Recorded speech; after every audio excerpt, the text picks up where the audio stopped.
Good. Our person who is presiding will be here shortly. She just walked in, but I wanted to take an opportunity to welcome everyone to our annual Black Heritage Month program. On behalf of the Office of Multicultural Affairs and the Multicultural Advisory Board, we'd like to formally welcome you to our annual Black Heritage Month program. During the course of this evening, we will travel back to the past to get a better understanding of the trials and tribulations endured by the African Americans who line our history books with their historic tales. Tonight's program will be honoring those who fell for nothing and stood for everything. We hope that you will enjoy these tales of valor, glory, and freedom in the form of lecture, song, and dance. As you came to the registration table this evening, you should have received an evaluation form. We'd like for everyone to complete those evaluation forms at the end of the program and return them to the registration table. This is our way of improving our programs in the future. So we'd like for you, please ma'am, please sir, to take the opportunity to do that towards the end of the program. At this time, we are going to have a first segment from our Praise and Motion Dance Ministry. And this first segment of dance is entitled, "There is a Leak in This Old Building."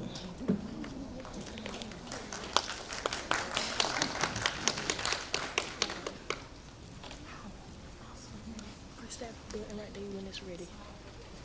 Can you press? Excuse me. Can you press play for me real quick?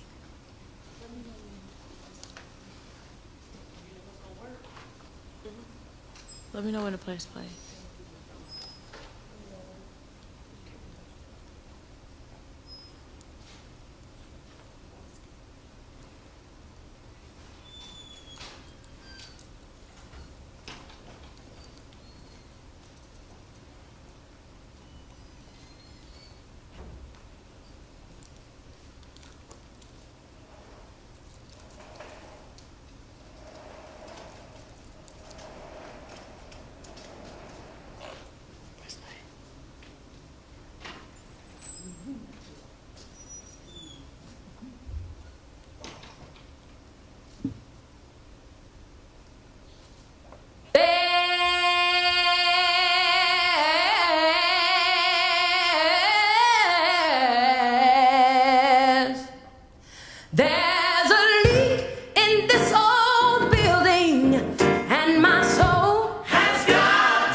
me sing my song. I'm moving home. I'm just moving a little closer to home. I'm moving home. When you see me praising the Lord, y'all, I'm just moving closer to my heavenly home. Hey, moving. I'm moving home. Yeah, move. I'm moving home. Oh, moving home. Moving home. I'm moving home. Oh, I've got another building. A building I made by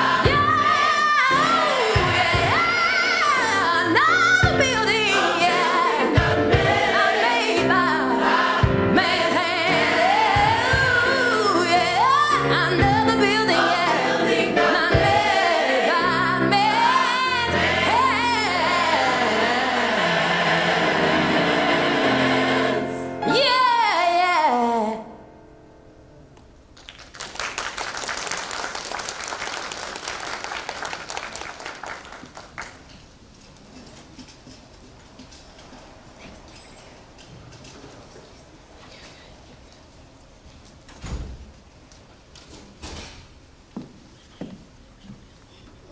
Hello, I'm Shanika Glover, and I am the preceding member, senior person. Let's give a round of applause for Praise and Motion for that amazing piece. Coming up next is a special oral presentation by Ms. Taylor Florence. She's the Vice President of Praise and Motion Dance Ministry.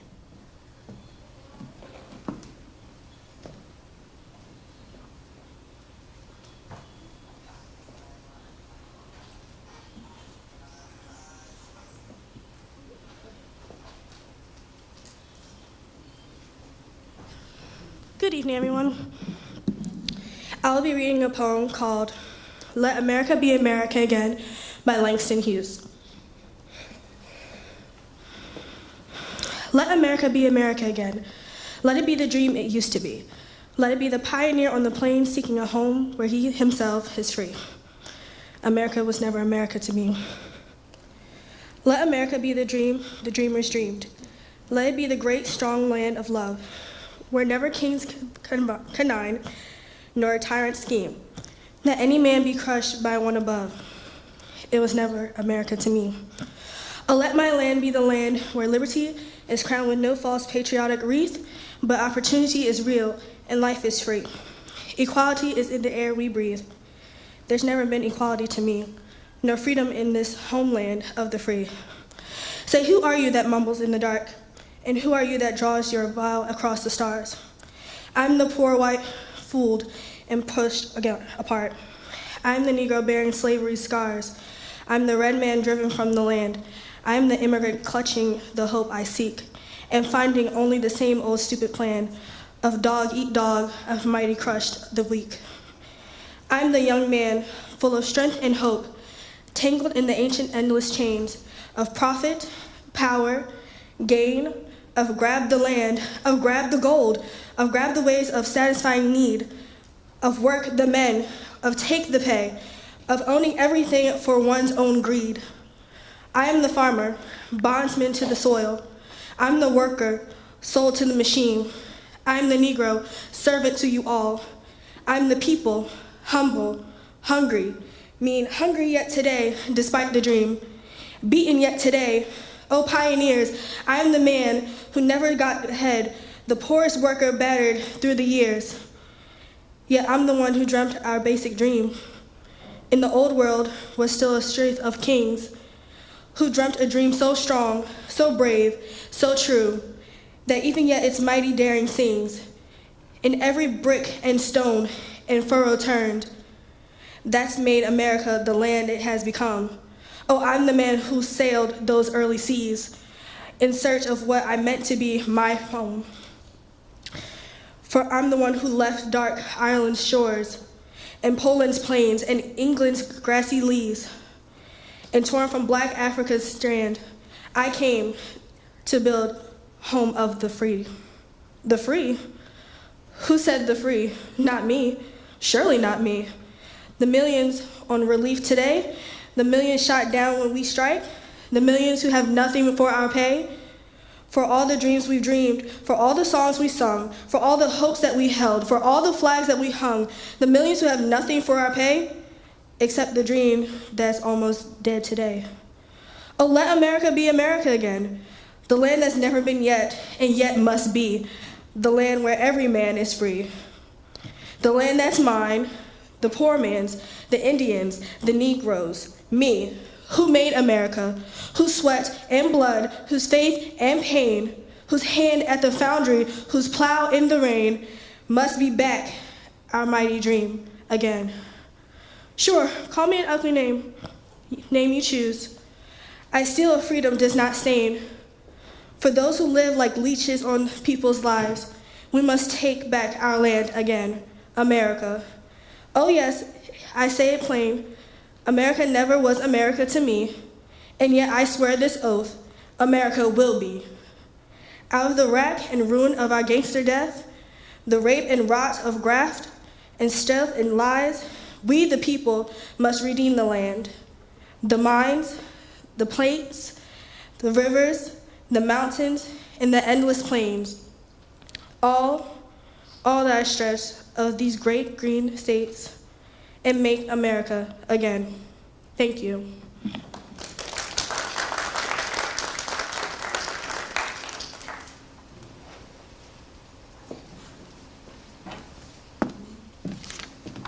Let's give Taylor another round of applause. The next, we have Praise and Motion doing another dance piece. Please, welcome them to the stage.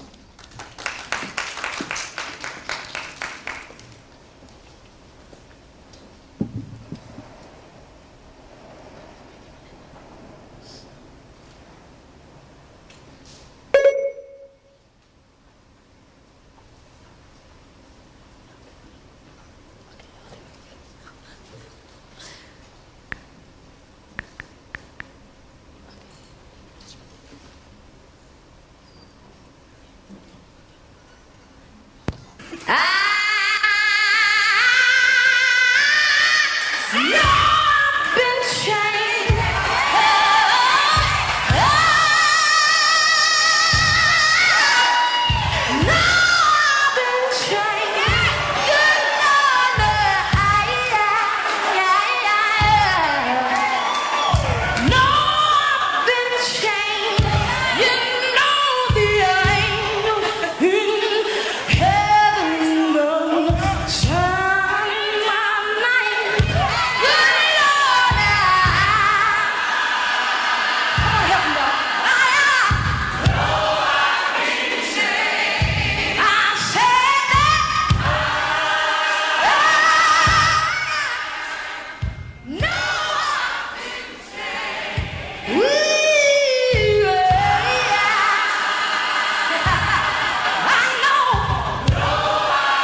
a brown cow, eat green grass, and give you white milk. But if you think that's something, God's chemical laboratory of redemption took my black soul and dipped it in red blood. And I came out white as snow. Oh! The angels, yes sir. Come on, Zion. The angels in heaven time.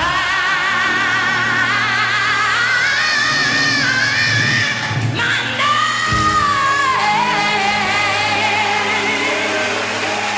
Yes, it is. Yeah.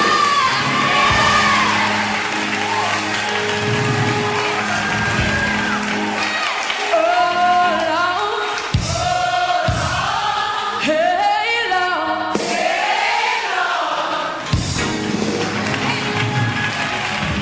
My brother, y'all.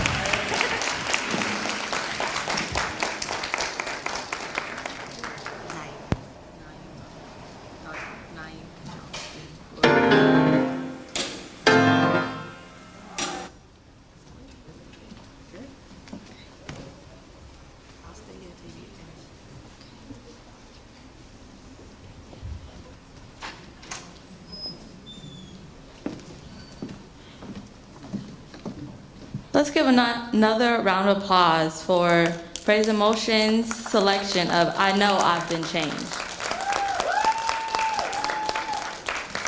I have the honor and pleasure of introducing our keynote speaker. A creative educator, singer, speaker, and author, Dr. Naima Johnston-Bush uses her artistic gifts to educate and entertain and encourage audiences across the nation. She is the founder of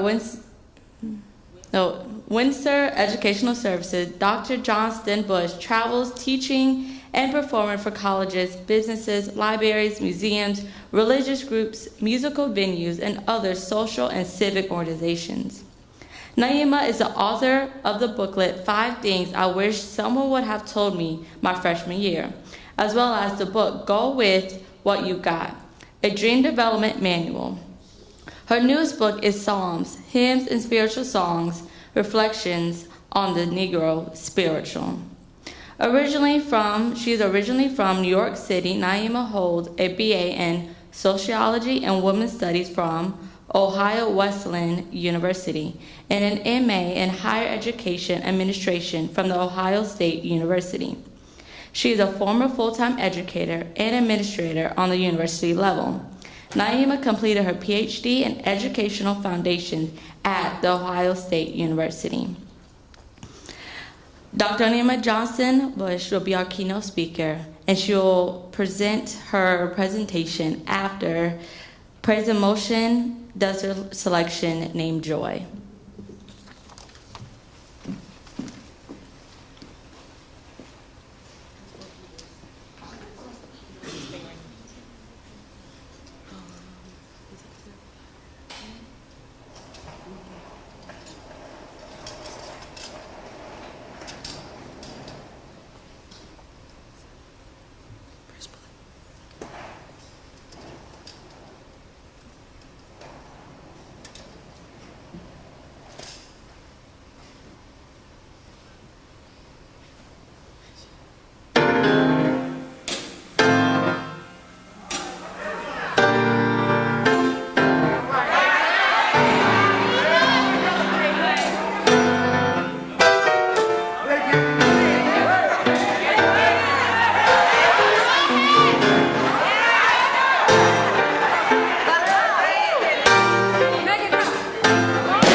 Let's give another round of applause for their dance selection of Joy. As I said before, I have the honor and pleasure of introducing our keynote speaker, Dr. Naima Johnston-Bush. Please give her a round of applause as she comes to the podium.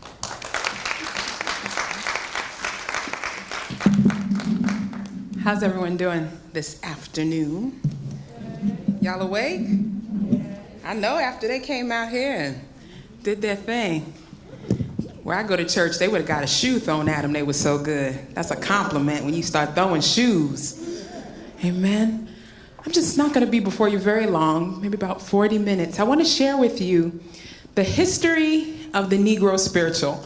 Now, we had all that great gospel music. Where did it come from? How did it start? Well, that's what we're going to talk about today. Now, a lot of people think, Negro spiritual, I don't know much about the Negro spiritual, but I guarantee you, you know more than you think you know. Trust me. All right, y'all ready? Yeah? All right. There is a balm in Gilead to make the wounded whole. There is a balm in Gilead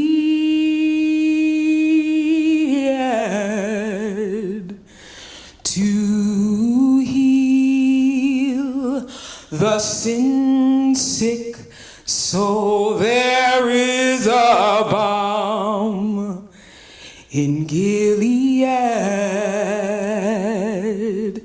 to make the wounded whole. There is a balm in Gilead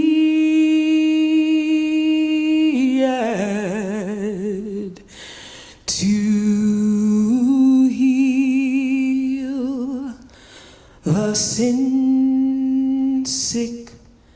soul. How many people have heard that song before? Show of hands. It's kind of hard to see because it's dark. Thank you. Thank you. All right, a couple people have heard that song before. That's one of our most famous Negro spirituals, and you probably have no idea what it means. Anybody know what this song means? No? Y'all a quiet group. I like people to talk back, so feel free, if you know, feel free to talk back. No? Nobody knows? In the Bible, Jeremiah 8:22, there is a scripture that talks about, is there no balm in Gilead for the healing of the land? Now, in Gilead was a place in Old Testament times, the Middle East, and in Gilead there were these trees, and these trees produced this sap. And the sap was used to make medicine, to make a salve. And so if you were ill or you were sick in your mind or you were depressed or you were having trouble, you were struggling, it was said that if you applied this sap or you ingested this sap, you would be healed. And so somehow our ancestors knew that, and they created this song about the balm in Gilead for the healing of the land. Now, when we talk about the Negro spiritual, we have to go all the way back to Africa. We have to start at the beginning. Now, for simplicity's sake, because the subject of slavery is so broad and so wide that we would be here for hours discussing it. For simplicity's sake, we are talking only about West Africans who were brought to the continental United States. We're not talking about the Caribbean today, because that's a whole nother program, whole different type of music. We are talking about an original American art form, slave songs. So let's go back to Africa, particularly West Africa. In West Africa countries, music is one of the most important aspects of cultural life. They use music for just about everything. They use it for celebration. They use it for mourning rituals. They use it for entertainment. They use it in religious rites. And most importantly, they use it for communication. They use it for what we call today drum telegraphy. And what that means is that there are drummers so skilled in these West African villages that they can take words and play a message that can be heard and deciphered in surrounding villages. It's like their version of email. Now, originally, it was used for all kinds of communication, right? But as we talk about the slave trade, it is primarily used as a warning system.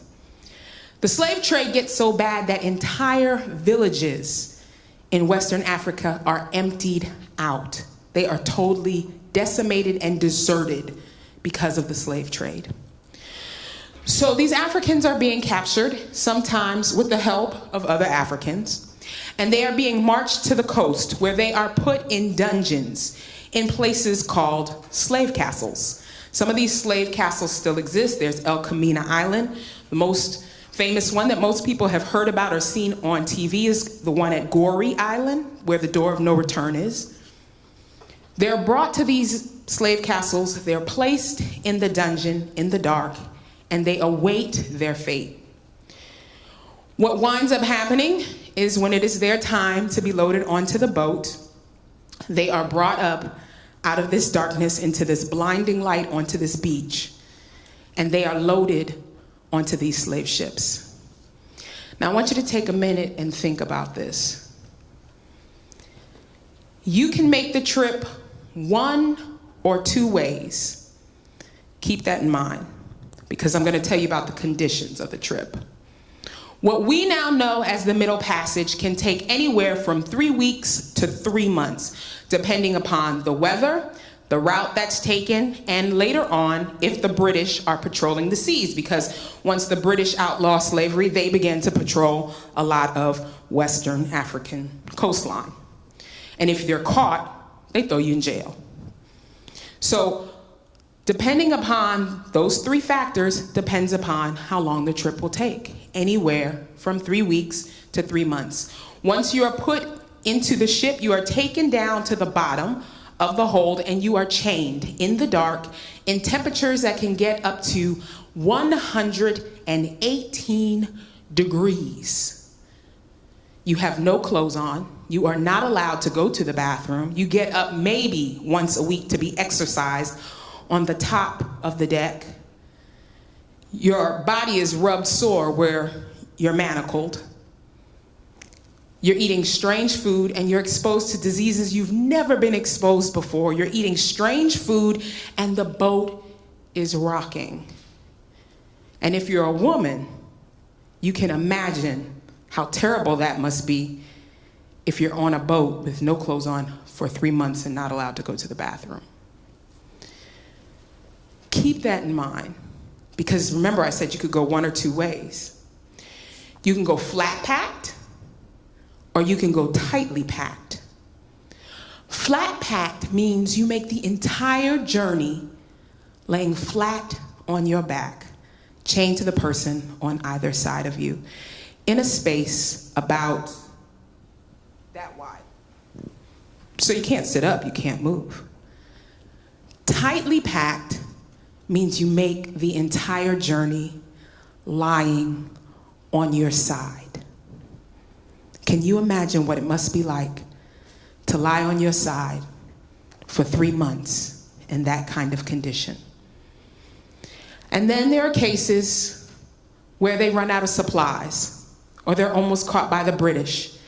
And when things like that happen, they need to jettison their cargo, which means they throw the slaves overboard. It is estimated over a 400-year period that the Atlantic slave trade takes place, that at least 10 million Africans are stolen from Africa, and at least at a minimum, 2 million die. That's a conservative estimate. 2 million die making the trip from Africa to America. What does that say about the 500,000 that actually land here in America, because that's about how many make it here. Just about 500,000 Africans make it to America. What does that say about them? What does that say about their resolve, their strength, their determination to live? Some of it, people would attribute to luck. I would attribute it to God's grace, favor. But what does that say about their will? So they wind up here in America, and the first thing that happens is they're stripped of their language. They are no longer allowed to speak in their native tongues. They are stripped of their religion. They are not allowed to practice their native religions. And they are not allowed to play the drums, because Master fears that if they play the drums, they will begin to play messages that reach across plantations, and they will plan an uprising. So they're not allowed to play the drums. And they force these slaves to convert to Christianity. They make them go to church. So they go to church and they're learning English, and what do they hear in church? They hear stories about how one day Moses is gonna come and set the people free. They hear stories about how in heaven everybody is equal. Everybody has shoes. Everybody's gonna walk on streets of gold. They hear these stories that are so different from the existence that they're living. They hear the stories that there is no one greater. The master is not greater than the slave. And it doesn't jive with what they're living. So they embrace this new faith. They embrace it to the point where they begin to marry it with some of their traditions. They begin to sneak into the cornfields and have their own church services. Anybody ever been to a camp meeting? Anybody? That's where that term comes from. If you ever hear somebody say, we're going to camp meeting, that's what it was called. They would have camp meetings in the corn. And the original Negro spirituals that were sung out in the cornfields, these songs of faith, are called corn ditties. And you have songs that begin to develop that sound like this. Kumbaya, my Lord, kumbaya. Kumbaya, my Lord, kumbaya. Kumbaya, my Lord, kumbaya. Oh Lord, kumbaya. Someone's praying, Lord, come by here. Someone's crying, Lord, come by here. Someone's seeking, Lord, come by here. Oh Lord, come by here. And that's what we believe kumbaya means. Come by here, Lord. And maybe it does. Maybe it doesn't. There are some scholars that believe kumbaya is actually the remnants of some unknown African dialect. So they're not exactly sure what they were singing. But most scholars believe that it's just the mispronunciation of come by here from these Africans who are just learning English. And so it comes out kumbaya, come by here. Regardless of what it means, the sentiment is the same. It is a cry of faith that God will one day come and see about his people. Now, the Negro spiritual is used in church services. It's used to express faith. But as time goes on, it begins to develop into all kinds of other expressions. Now, we know that the slaves were not allowed to marry, but what a lot of people do not know is that masters preferred their slaves live together in family units because they thought that if the family lived together, they would be less likely to try to escape. If there were children in the house, the journey was just too dangerous to make with a baby. So they encouraged these slaves to live together as family, not get married. But just because they encouraged them to live together, it didn't mean that at any given time they could realize, oh, I'm in debt. Oh, I got a bill to pay. Oh, they're about to come and repossess the plantation. I need to pay some bills. Or I just feel like selling somebody because I want to make a profit. And master would show up at your door and tell you, I'm about to sell your boy Sam. And he could do that because Sam was property. And so songs began to develop that express the longing and the loss of family. Probably one of the most famous Negro spirituals is a song that talks about that. And you all probably have heard it. It's sometimes I feel like a motherless child. Sometimes I feel like a motherless child. Sometimes I feel like a motherless child. A long way from home. A long way from home. So they began to develop songs like that. The Negro spiritual morphs again. Now remember, there's not a lot to do. There's no entertainment, there's no, Netflix, there's no email, there's no internet. So after work is done, they sit around and they talk in the slave quarters and they sing. And they began to develop songs for just pure enjoyment. They also began to develop the same type of songs to coordinate the work in the fields. One person is often in charge, and they will sing out the instruction, and everyone else will sing back the answer, stating that they understand what they're about to do. So say they were picking cotton. The caller would sing out something like, we're gonna pick 2 bells, pick 2 bells, pick. And then the responders, everyone else in the field, would come back with, we're gonna pick 2 bells, pick 2 bells, pick. And that is how they would coordinate the work. These are call and response songs, and they affect modern music up until today. Now, how many people think they know a call and response Negro spiritual? Anybody? Nobody thinks they know one? Okay. Y'all gonna sing or y'all gonna be shy? All right. I'm gonna be the caller, and y'all are gonna be the responder. And I guarantee almost everyone in here knows this song. I'm gonna call out the instruction. Y'all are gonna tell me what it is you're supposed to do. Y'all ready? If I said, this little light of mine, you'd say, I'm gonna let it shine. This little light of mine, you say, I'm gonna let it shine.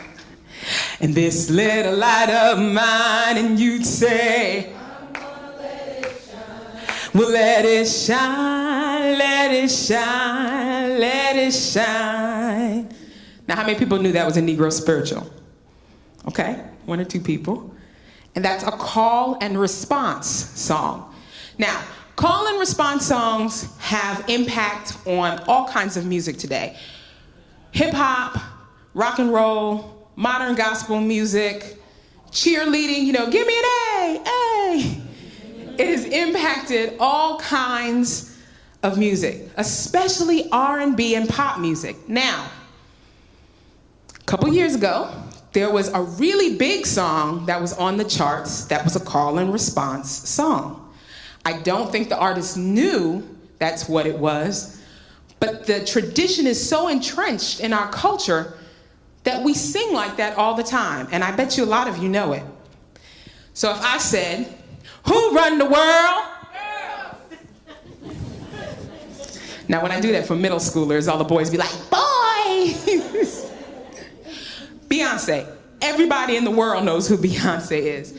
That is a call and response song. She is asking the question, who runs the world? You have to give her back the right answer. Girls run the world.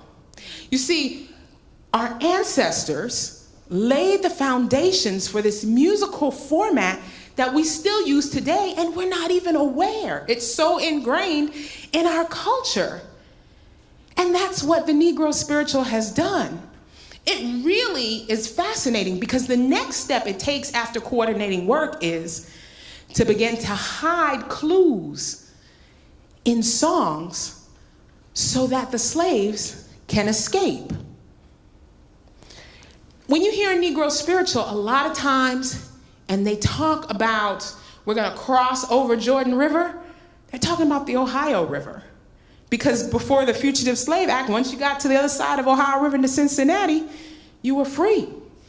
If you hear in a Negro spiritual words like Canaan land or Beulah land or heaven, a lot of times those are key words for places like Cincinnati, Canada, Ohio, Liberia, because some slaves went as far as Africa, even places in Mexico.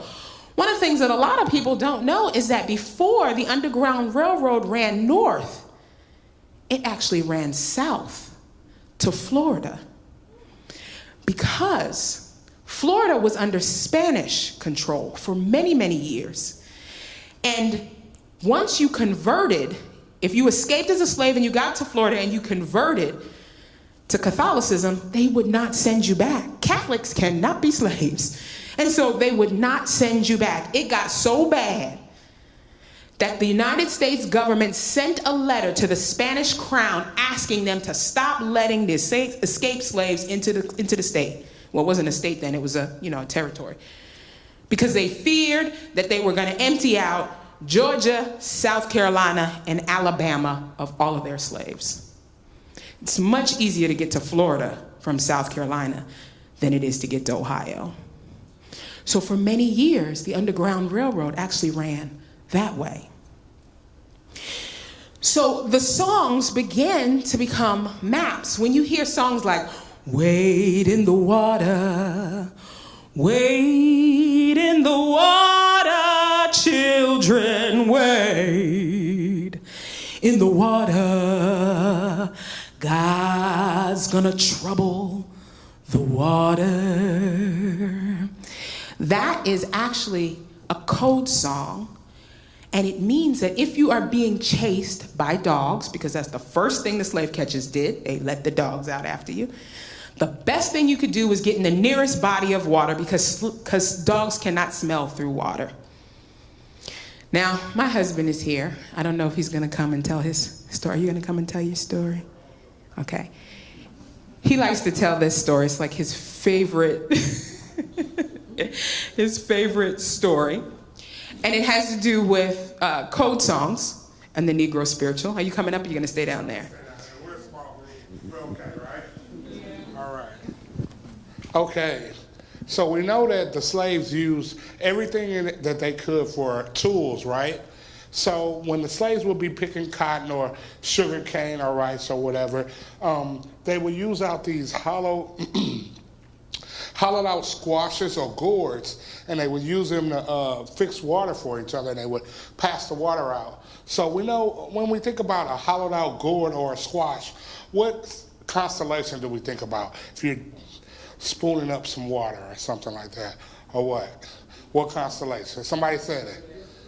The what? The Big Dipper, correct.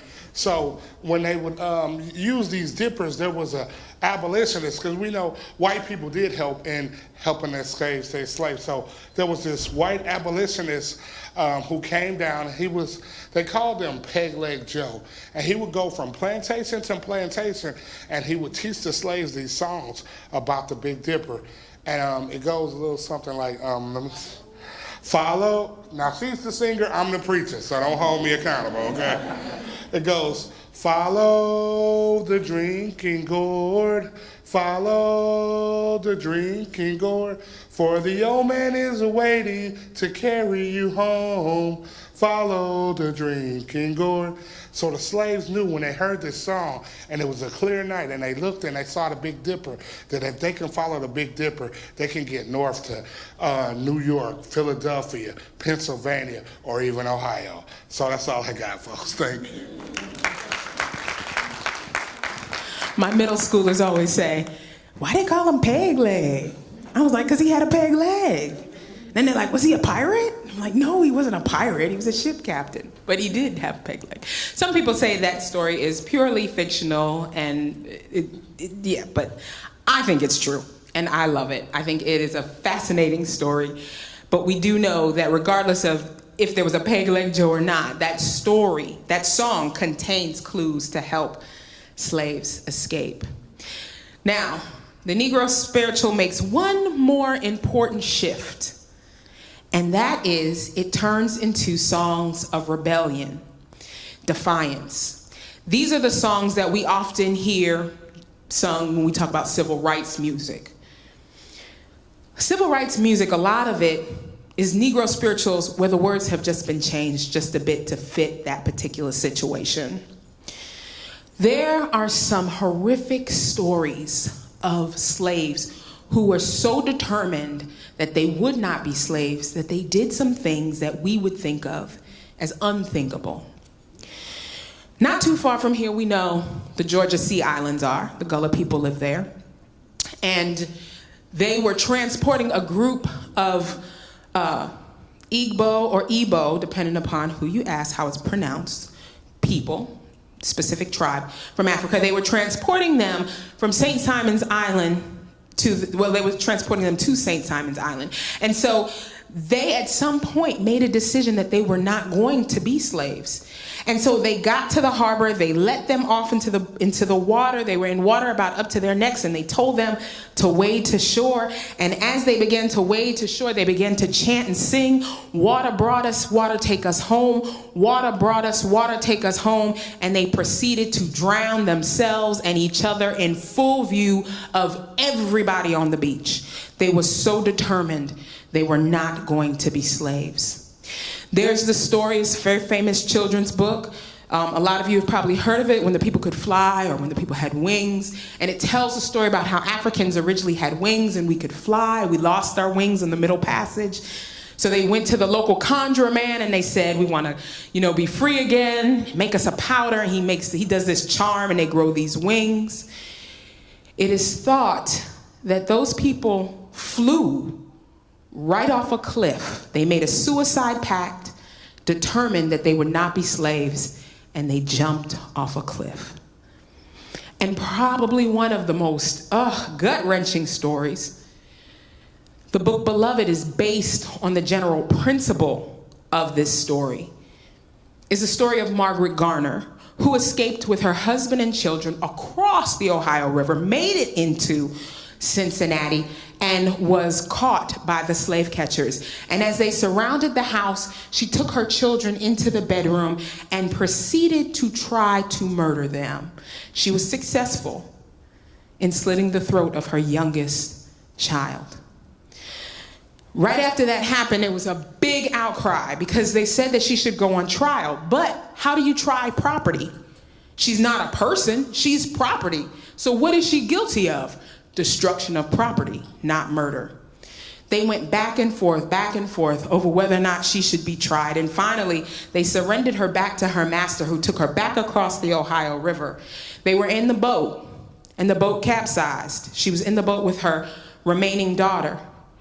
And when she came out of the water, it was just her. They asked her what happened. She said, "My daughter didn't make it." She was that determined that her children would not be slaves. And so you hear songs begin to develop like, "And before I be a slave, I'll be buried in my grave, and I'll go home to my Lord, and I'll be free." So what happens? We get to 1865, the end of the Civil War. And at that point, no more Negro spirituals are ever written. Songs may come out that were inspired by or sound like But that is the end of the Negro spiritual being created in the form that we know today.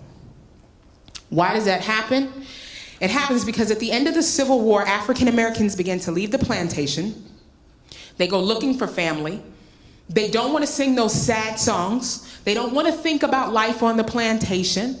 They are looking for their families. They can't find them. They're frustrated about, inequality. Reconstruction is failing. And they began to join churches and have more formalized church services. So they leave behind a lot of their original traditions until 1911, where there is a revival in a place called Azusa Street. And you see a rebirth of charismatic, exuberant worship, we'll call it that. So, the Negro spiritual begins to disappear. We do not know how many songs we've lost, because it's all orally transmitted. Nobody wrote it down. They were all orally transmitted. That's why sometimes if you hear Negro spiritual and the words sound like some song that you were singing, it was a different song, you're like, I thought those lyrics were in that song. It's because it was all orally transmitted. And so, the Negro spiritual almost goes extinct. And then two things happen to save it from extinction. A little school in Tennessee and the United States government. Let's start with the little school in Tennessee. We're almost to the end, and then I'll open it up for questions. The little school in Tennessee has been founded by abolitionists who want to educate freed slaves. And everybody is on board, and they're giving money, and the school is growing, and this is a school where they are learning what a lot of people would not deem practical. So it's training African Americans to be teachers and preachers and doctors, not necessarily farmers, and it's not a technical college. And so there's this disconnect. A lot of people are against them because they don't feel like African Americans should be studying to be doctors or teachers. So after Reconstruction fails, people stop giving money to the school, and the school is almost bankrupt. They decide, the administration, let's form a choir. We'll send the choir out. The choir will make us some money and keep the school alive. So they form this choir, send them out. They start doing these concerts, and nobody comes. Nobody comes to any of their events. So they're sitting around trying to figure out what they're going to do because the school is about to close. And one of the young ladies says, what if we start singing those songs our grandmothers used to sing? These are early 1900s. And so they go out and they began to sing these old Negro spirituals. And people began to flock to their concerts, and they began to give money. And then they come up with the idea, what if we began to sing it in a classical way?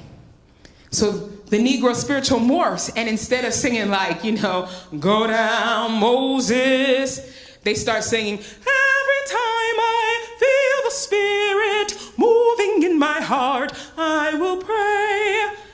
And everybody starts coming out, particularly the white crowd. And they really start writing checks. They single-handedly saved their school financially. They raised over $150,000 in that first year. Now, $150,000 is a lot of money today. Can you imagine what it was in the early 1900s? They are called to Europe to do a command performance for Queen Victoria. This choir is still in existence today. They have albums. They've been the subject of PBS specials. They've been inducted into the Kennedy Center. Phenomenal. If you have never heard them, I encourage you to look them up online. They are the Fisk Jubilee Singers from Nashville, Tennessee, Fisk University. And they still exist. They have concert every fall and every spring. We just came from Nashville. That's where we came from this morning.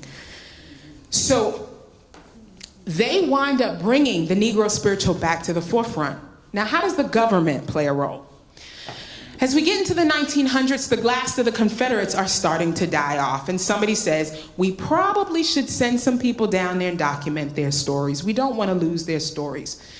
And so they send researchers down, and the researchers sit down with these Confederate soldiers, and they began to tell them these stories of what it was like during these battles and what happened. And they're sitting on the porch, and the researcher looks over and he goes, "Anybody live in that little shack over there?" And the Confederate soldier says, "Oh yeah, Aunt Sally lives in that shack." And the researcher says, "Well, who is Aunt Sally?" And he goes, "Oh, Aunt Sally, she was born on this plantation. She raised my mama. She raised me and my sisters. She gonna live here all her life, and she gonna die here, and we gonna bury her in the family cemetery because she raised me." And so the researcher says, "I'm gonna go over there and I'm gonna talk to Aunt Sally." So he goes over, he talks to Aunt Sally. Aunt Sally is like 98 years old. She was born on the plantation. She knows all the secrets, right? And she begins to tell the researchers these stories of what life was like as a slave and with these families and the songs that they sang. And these stories and songs are documented by these researchers. You can still hear them. They are kept at the Library of Congress. They're called the field narratives. And so the United States government preserves all of these songs. So the Negro spiritual morphs, because what happens, right? They stop singing them, but it morphs into something else. It morphs into the blues, because now I'm not a slave, but I can't get a job. I'm drinking because I can't get a job. Life ain't fair. I ain't got no money. My woman left me. You know, I can't get no housing. The blues develops from the Negro spiritual. And in the blues, there is a very prominent artist. And he plays in the bars, and he plays, in the jazz clubs, and occasionally he plays in the church. He goes out one day, and he's doing a show, and he gets this horrific phone call that his wife and newborn baby have died. He runs home, believing that this cannot be true, and finds that it is true. Devastated, he lays out, and he cries out to God, and he writes this song. It's probably his second most famous hymn of all time. He goes and he begins to sing this hymn in the churches, and they throw him out. They say, "That's not Christian music. That is not a hymn. You singing the blues. Why are you singing the blues up in here?" So now remember, the Negro spiritual morphs. It goes from the Negro spiritual into the blues, and now it's about to make its second reappearance as what we know as modern gospel music. And this is the song that he wrote. Precious Lord, take my hand,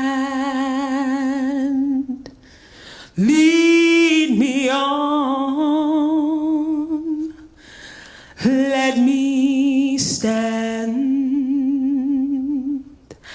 I am tired, I am weak, and I am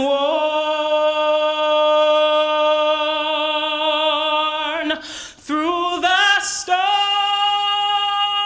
through the night.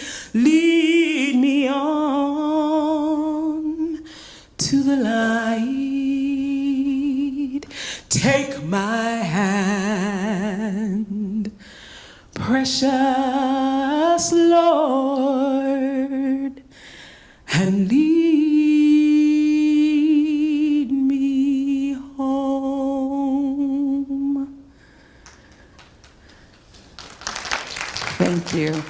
And that was written by Thomas Dorsey, and we know him as the father of modern gospel music. I'm going to tell you one last story, and it has to do with my husband and I, and then I'm going to open the floor up for questions, if there are any. I do this work full-time. My husband is a pastor, he's a preacher. We're also itinerant ministers, so I do a lot of worship leading and singing in churches, and then I do this work. And I often get called to go to plantations. They still exist, they're living history museums. There are several right here in this state. If you haven't been to Middleton or Magnolia, I would encourage you to go. But there's one very big one in Nashville, Tennessee, called Carnton. Carnton actually means pile of bones or dead things in Gaelic Irish, which is very interesting because what happens at Carnton Plantation is one of the biggest battles of the Civil War. The Battle of Nashville begins in this woman's front yard, the lady who lives in this house. Thousands of soldiers die at Carnton Plantation. They have this battle on the front lawn. 8 Confederate soldiers die on the porch. They commandeer the house as a hospital. All of these soldiers die. The Union, at the end of the battle, pick up their dead and they march into Franklin and they leave all the Confederate dead and sick and dying on this woman's front porch. We're talking about a couple thousand people. So the town, because winter is coming, decides to bury these people. And they bury them, but they don't bury them very far. It rains quite a bit in Nashville. It starts raining probably the first week in March and doesn't stop until just about the end of April. And that spring it begins to rain, and these bodies begin to come up out of the ground because they're not buried. So the family, the McGavicks, where this battle takes place, decide that all of the bodies that they can find, they're going to rebury in their personal cemetery. They bury up about 1,000 of these soldiers in their personal family cemetery. Karen McGavick, until the day she dies, wears black and walks up and down the rows with her faithful slave Mariah, who most people believe is her half-sister. They walk up and down the rows caring for the wounded dead with a notebook, and families come to find the grave of their lost ones. I don't know how the woman knew who these people were, but she did. And she would lead people to the grave sites of their loved ones. They called her the Widow of the South. It was a New York Times best-selling book about her. They call her the Widow of the South. She died doing that. Every year, Carnton has a number of events, but this one particular year, they had a reenactment. If you have never been to a Civil War reenactment, I would encourage you to go to at least one. There were 8,000 people on the property. They had 2 armies out there. Now, there were 8,000 people separate from the 2 armies that they had. They had 2 armies out there. They had the Unions and the Confederates. They were in this big field. I understand now why people died so brutally, because what they do is they stand there and they face each other, and one group shoots, and then they get down and they reload, and the other group walks up, and then they shoot. Then they get down and they reload, and then the other group So that's what they're doing. And they got a cannon. And they're blowing this cannon up, and it's raining, and the cannon is booming. And the Confederates are doing this thing called the Confederate yell. They used to do it before they would go into battle. So they're and you know, the cannon is going off, boom, boom. And Abraham Lincoln is walking around, and these women had these big hoop skirts on and these fans, and they're all like, oh, and they got a blacksmith, and he's hammering the horses. All this stuff is going on. We're down in the slave quarters. And the smoke from the cannons begin to come down into this hollow where we are. And I'm there with this group called the Priestley Players, and with about 80 other people who are at the slave site, and they say, why don't you all sing? So we began to sing Balm in Gilead. And when we were done, there was not a dry eye in the place. I was crying. Everybody was crying.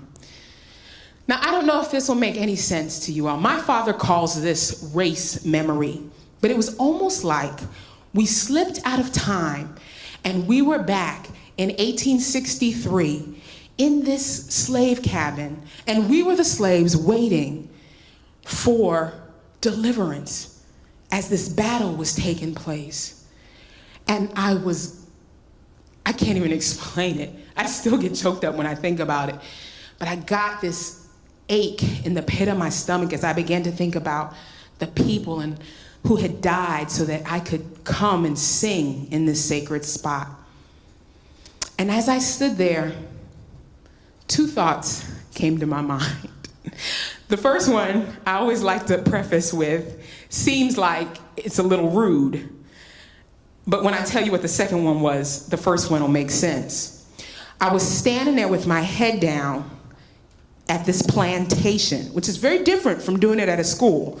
Plantation, where they were whipped and they died and they were buried. And I thought, I am here singing these songs my ancestors created. And they are calling me doctor.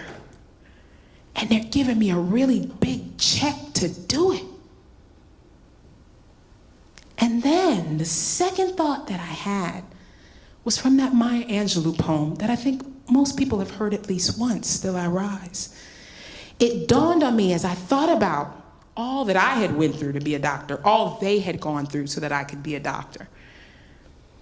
And it came to my mind the last line of that poem, which is this: I am the hope and the dream of the slave.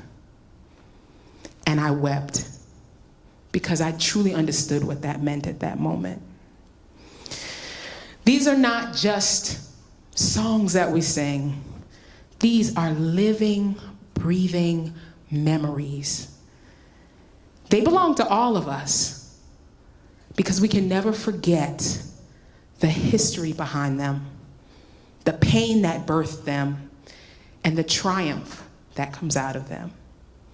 So I want to thank you all for listening, and I'm going to open the floor if anybody has any questions. Any questions?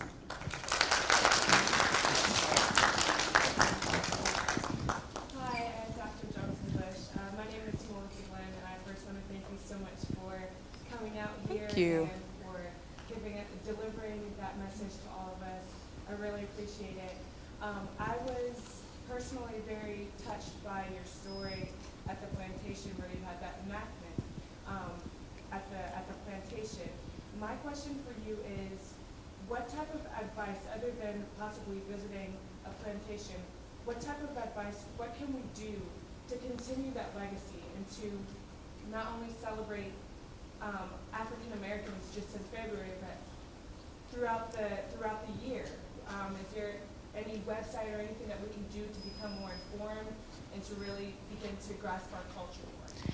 You know, that's a great question. Thank you. One of the things that's interesting is lately, like over the last 5 years, a lot more information has come to light that didn't exist. So when I first started this program 10 years ago, the story that I told about Margaret Garner, the woman who, the slave who killed her children, it was a little bit different because a lot of facts were not known. But researchers are now doing more research than ever, particularly on African American history, and not just the slave experience, but just African American history in general. And so there's a lot more coming to light than has ever been known before. One of the first things I would say, if you really are interested in it, you should just Google unknown African American history, and you would be amazed at what comes up. You know, I do a program called Unknown African American History, and a lot of people don't know that there was a spy, an African American woman. She was a spy in the Confederate household.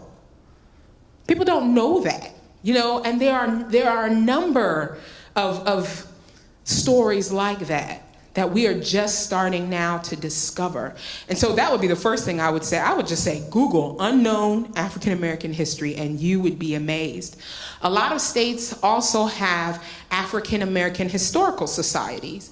And I know that might sound dry or like, oh, you know, that's more schoolwork but you know, they do tours, they do lectures, and there's just some fascinating information about all kinds of inventors and artists and poets. I was listening when the young lady was reading a poem about Langston Hughes. I was like, that is so fitting for our time today. I leaned over and I said to my husband, I was like, Langston Hughes was a prophet.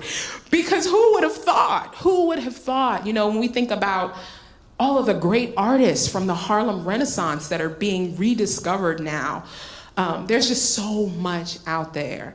And so those are the two things that I would definitely recommend: the African American historical societies, and then just Googling unknown African American history. There is a website just called www.negrospirituals.com that talks about all of the Negro spirituals that are known. I'm trying to think. Yes, my husband always has. I would visit Middleton Plantation. It's not that far from here. No. Great plantation, and it has a lot of history, and it's like a living history museum, and just a lot of info there. And a lot of African Americans now are taking that DNA test from Ancestry.com, and it just gives you the history of your African roots, and as well as your family's travel throughout the United States. Yeah. Yeah, that's real fascinating. We were talking to a friend of ours at one of the events that we did, and we thought when you got your stuff back from Ancestry.com, it just was like, you're this percentage and this percentage. But it actually tells you the migration of your family across the United States. You know, like this, and it gives you a list. If people who may be related to you have submitted their DNA, it gives you a list of possible relatives for you to catch up with. And then the other thing I would do, y'all are not that far from Savannah, and Savannah is just one of many cities that has like the African American Heritage Trail. You know, so Google African American Heritage Trails, and you can go around the city with a knowledgeable tour guide who will show you all of the different historical spots and give you all kinds of information. But I can't start naming books because I'll be here forever. I'll be like, read such and such and such. So I hope that helps. Thank you. You're welcome. Any other questions? No? Okay, well, if not, I want to thank Dr. McCants for having me, and of course, everyone here at Francis Marion University and the dancers. Like I said, you know, they needed a shoe. When I go to church, if you get the shoe, that's like the highest compliment. Like, oh, it's so good. Oh.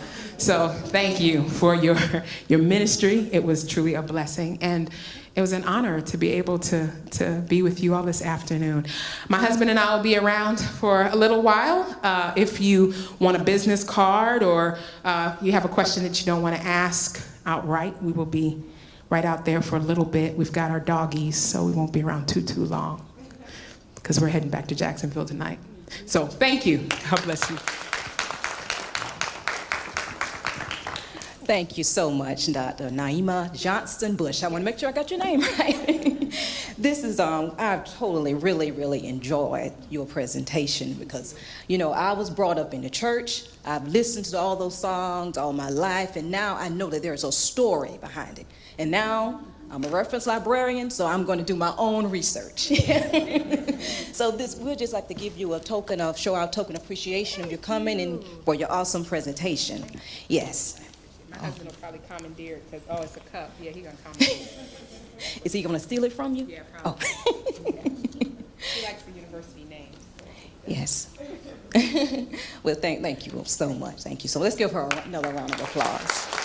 And I also, okay, sure. I also like to thank the Praise in Motion. I've seen them perform many times. Their performance is awesome as always. So let's give them another round of applause too. And if you haven't filled out the evaluation, we ask you to do so you can let us know what we can improve, what we can keep doing and everything. So please fill this out and return it on the table where you signed in and everything. And I want to thank you all for coming out and taking part in this, the Black Annual, the Heritage Celebration. And even though we designate this month to honor our Black heritage, actually, it's important for us to honor our Black heritage the rest of the 11 months, all year. So that's why, yes. So once again, I just want to thank you all, and you know, as we adjourn, you all have a blessed evening.